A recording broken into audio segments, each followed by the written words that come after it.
भारतीय भाषा अभियान की व्याख्यान श्रृंखला के अंतर्गत आज गुजरात से भावनाबेन जोशीपुरा का मार्गदर्शन भारतीय भाषा अभियान के कार्यकर्ताओं को प्राप्त रहेगा। भावनाबेन के विषय में बात करते हुए ध्यान में आता है कि आपके नाम के साथ अनेकों प्रथम जुड़े, जिसमें है आप सुंदरनगर बार एसोसिएशन की प्रथम महिला अध्यक्ष बनी। इसके बाद एक और प्रथम आपके नाम के साथ जुड़ा जब आप राजकोट की प्रथम महिला मेयर चुनी गई। उस पद को आपने शोभित किया।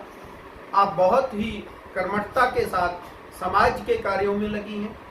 एक अधिवक्ता के रूप में भी पिछले लगभग 30 वर्षों से आप महिलाओं व बच्चों के लिए विशेष रूप से मुखर आवाज के रूप में गुजरात में जानी जाती हैं। आपके एक एनजीओ भी आपके माध्यम से चलता है जिसकी आप अध्यक्ष हैं। आपकी एक अन्य उपलब्धि जिसका जिक्र करना मैं आवश्यक समझता हूं, वह है संयुक्त राष्ट्र संघ द्वारा आपको वक्ता के रूप में भी आमंत्रित किया गया। उससे पहले भी आप कई मंचों पर अपने अनेकों शोध पत्र पढ़ चुकी हैं। आपके सम्मान को बढ़ावा दिया कई प्रांतीय और राष्ट्रीय सम्मान पत्रों ने, जो आपको विभिन्न अवसरों पर प्रदान किए गए। आपने संयुक्त राष्ट्र में जो पत्र पढ़ा उसका विषय था ग्रामीण महिलाओं के समक्ष चुनौतियां और अवसर। आप अपनी मातृभाषा, अपने प्रांत की भाषा गुजराती को लेकर भी बहुत मुखर हैं। आज उच्च न्यायालय में प्रांत की भाषा क्यों होनी चाहिए, इस विषय में आपका वक्तव्य हमें सुनने को मिलेगा। नमस्कार। भारतीय भाषा अभियान के साथ जुड़े हुए सभी ध्येयनिष्ठ और समर्पित बंधु भगिनियों को मेरे सप्रेम सादर वंदन।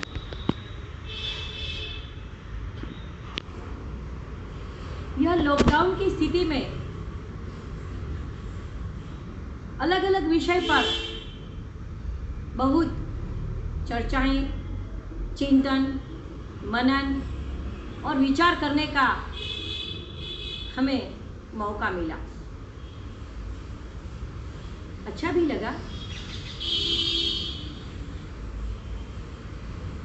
जब नवीन कौशिक जी के माध्यम से ये बात सामने आई कि ये भी एक पूरी जो चर्चा है कि उच्च न्यायालय में प्रादेशिक भाषा का प्रयोग, हमें ये बात बहुत अच्छी लगी, क्योंकि मैं अधिवक्ता तो हूँ, साथ में सामाजिक कार्यकर भी हूँ। काउंसलिंग सेंटर और विविध लक्ष्य महिला कल्याण केंद्र, कोई भी महिला जो पीड़ित और शोषित होती है उनको एक फोन के माध्यम से भी हमें मदद करनी है।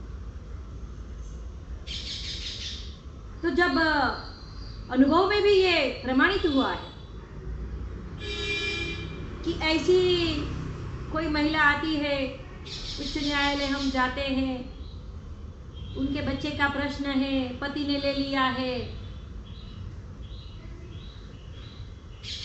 जब हम हाजिर होते हैं दोनों लॉयर जो आर्ग्यूमेंट करते हैं वो मुझे पूछती रहती है, दीदी ये क्या बात करते हैं। तब हो रहा था मन में कि यस, हाँ, ये इनका भी अधिकार है जानने का कि मेरे केस में क्या हो रहा है। हमारे गुजराती में तो कहावत है कि भाषा ने शू वळगे पूर, रणमा जीते तेते सूर। भाषा एक ऐसा माध्यम है, भाषा संचार का मूल तत्व है। व्यक्ति अपनी भावनाएं भाषा से अच्छी तरह से व्यक्त कर सकता है, पर अपनी जो बात है वो जो लॉयर व्यक्त कर रहा है वो भी समझने का उनको अधिकार है। हम जब बात करेंगे कि क्यों प्रादेशिक भाषा न्यायालय में, तो हम 3 पार्ट में बात करेंगे। एक तो वास्तविक स्थिति क्या है, क्यों, संवैधानिक स्थिति क्या है, और तीसरी सुझाव क्या है, क्या हम बदलाव ला सकते हैं। अभी अभी मैंने बताया कि हमारा खुद का ऐसा अनुभव है। वास्तविक स्थिति की अगर हम चर्चा करें तो हमारी भी एक जो है ना विचार शैली वो भी थोड़ी बदलने की आवश्यकता है। जो इंग्लिश भाषा का प्रयोग करे वही लर्नेड है, वही सब कुछ जानता है, ऐसा नहीं है। भाषा और बुद्धि में फर्क है। व्यक्ति बुद्धिमान हो सकता है उनका इंग्लिश पर प्रभुत्व ना हो। इस स्थिति में सब लोग वैसे जो फटाफट इंग्लिश का प्रयोग करते हैं उनको स्मार्ट और होशियार मानते हैं। तो ये गलत विचारधारा भी एक मत प्रवर्तित है। हाँ, एक बात जरूर है, सब अथॉरिटी, सर्वोच्च अदालत सब इंग्लिश में चलती, परंतु एक बात बताए कि इंग्लिश में सब चलता है इसीलिए उच्च न्यायालय में भी इंग्लिश, ये कहाँ तक बराबर है। वास्तविक स्थिति देखे, अभी हमारा एक लिटिगेशन था, एक केस था फैमिली कोर्ट में, इंग्लिश में पिटीशन आई, हमने एप्लीकेशन कर दिया कि हमें इसका गुजराती ट्रांसलेशन चाहिए। देखो, हम तो अगर समझेंगे, पर मेरे पक्षकार को समझना है क्या लिखा है। तो डिस्ट्रिक्ट में तो ये अलाउ भी करते हैं क्योंकि वहाँ रीजनल लैंग्वेज जो हमारे क्षेत्र की भाषा है इसी का प्रयोग है। गुजरात है तो गुजराती है। तो इसके अंतर्गत ऐसा ही उच्च न्यायालय में भी है। पक्षकार को जरूरी है कि मेरे केस में क्या चल रहा है। दूसरी बात, लोअर कोर्ट का जो है वो सब गुजराती में है। पूरा सब evidence, chief examination, cross examination, judgments, everything. जब जजमेंट आता है फिर उसको ट्रांसलेट करना पड़ता है। हमारे पास एक रिपोर्टेड जजमेंट है ना 1992, जयंती भाई पटेल, उनको ट्रांसलेशन बहुत लेट मिला था, इसीलिए अपील लेट फाइल हुई। ये कारण बताया गया था, बिकॉज दे गॉट ट्रांसलेशन, उनको ट्रांसलेशन बहुत देरी से मिला। तो उनमें लिखा गया है कि ये डिले ही नहीं है, डिले वॉज कंडोन, क्योंकि ट्रांसलेशन लेट मिला था। तो ये जो बात है कि लोअर में तो गुजराती में है ही, तो फिर उसका ट्रांसलेशन करके वहां इंग्लिश में जाना है। फिर से हम स्थिति की बात पर आए। कहा जाता है, अनुभव ही भी है कि उच्च न्यायालय में हमारे लॉर्डशिप सब बाहर से आते हैं। देखो, सब IAS IPS भी बाहर से आते ही हैं। कोई रेमेडियल कोर्स भी हो सकता है, प्रादेशिक भाषा भी जाननी जरूरी है।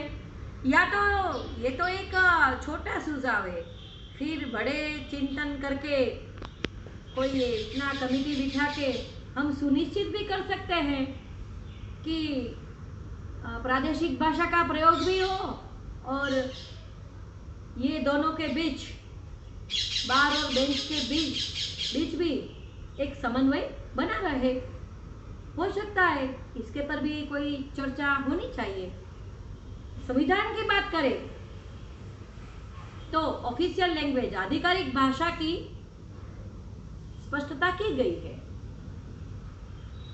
प्रकरण 1 और पार्ट 17 स्पष्ट है। आधिकारिक भाषा आर्टिकल 343 इसमें भी लिखा गया है कि देवनागरी, हिंदी देवनागरी में प्रयोग होगा।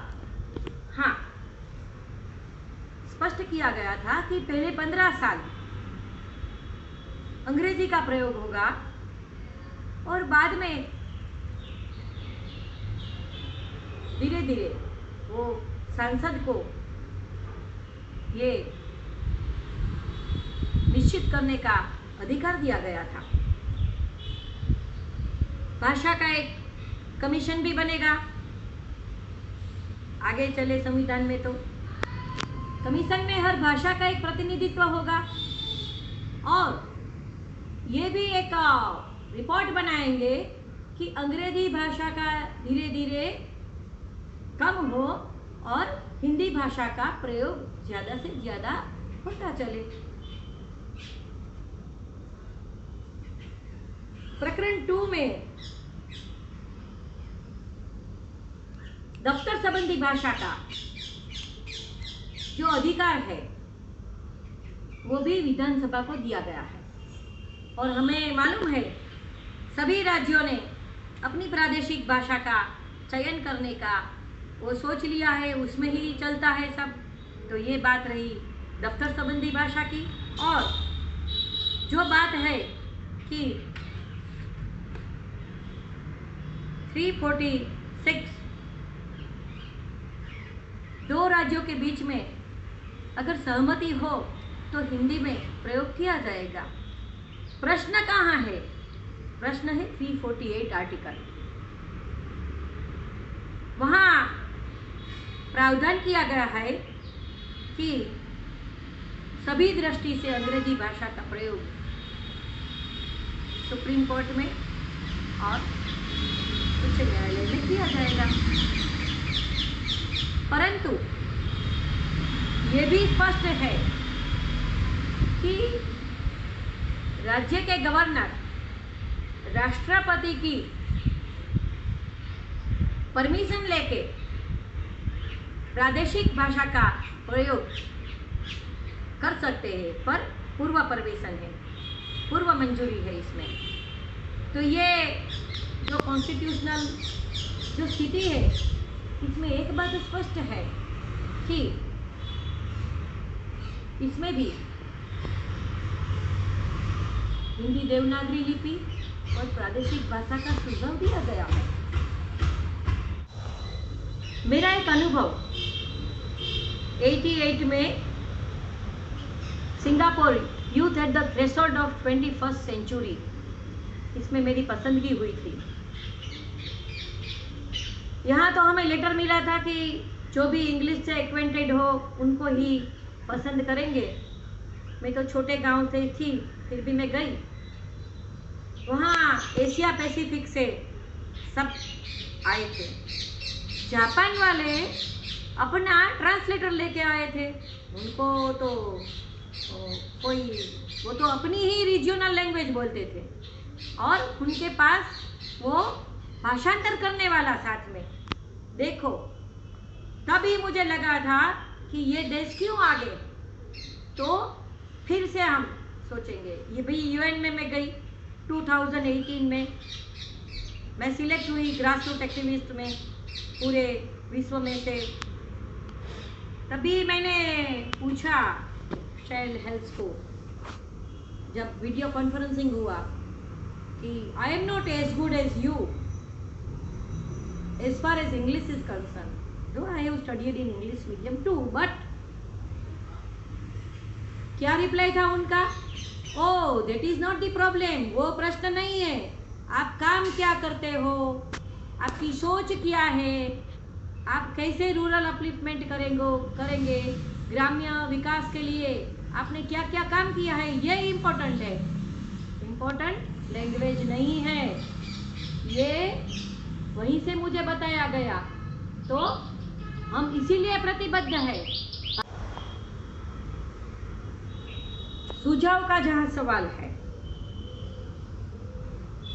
तो सामंजस्य से ही ये होगा।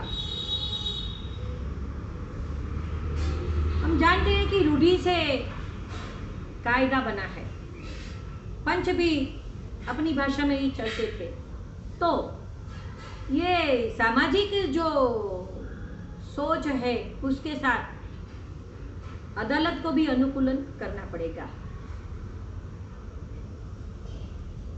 और खास करके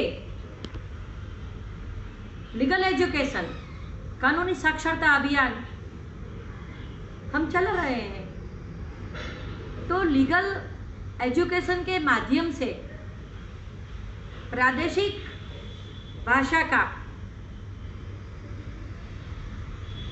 जो पारिभाषिक शब्दकोश है उसको बढ़ावा देना पड़ेगा लीगल एजुकेशन के माध्यम से। ये हमारे पास है एक कड़ी काम करने की। हमारे पास इतने पैरालीगल वॉलंटियर्स है, हमारे पास कानूनी साक्षरता से जुड़ी हुई एनजीओ है, DLSA है, स्टेट लीगल सर्विस अथॉरिटी है, तो लगता है इनका भी बहुत बड़ा रोल होगा। तो हम मानते हैं कि पूर्ण स्वरूप से ये जो एक अभियान चल रहा है उसमें भी हम कैसे आगे बढ़े, हम कैसे पूर्ण स्वरूप से ये language, regional level, state language, प्रादेशिक भाषा हम प्रस्थापित कर सके, उसके बारे में हम सब संकल्पबद्ध होंगे और हम हमारे भाषा अभियान को आगे ले जाने में प्रतिबद्ध रहेंगे। यही हमारा आज का संकल्प होगा। नमस्कार।